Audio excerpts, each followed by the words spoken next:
Bismillahirrahmanirrahim. Assalamualaikum warahmatullahi wabarakatuh.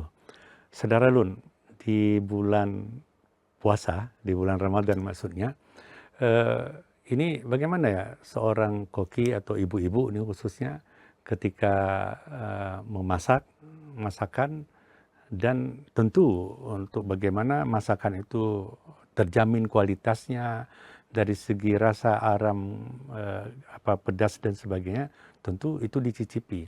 Nah, bagaimana kalau seorang yang mencicipi makanan?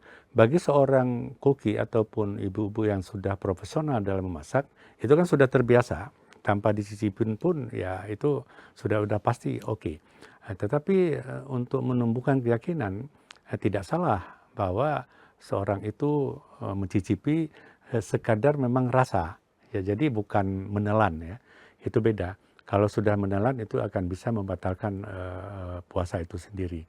Karena itu memasukkan sesuatu benda ke dalam rongga, ke dalam mulut tentunya.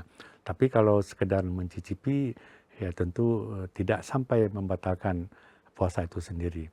Tapi ini serius loh, sekedar mencicipi rasa. Karena kan beda rasa.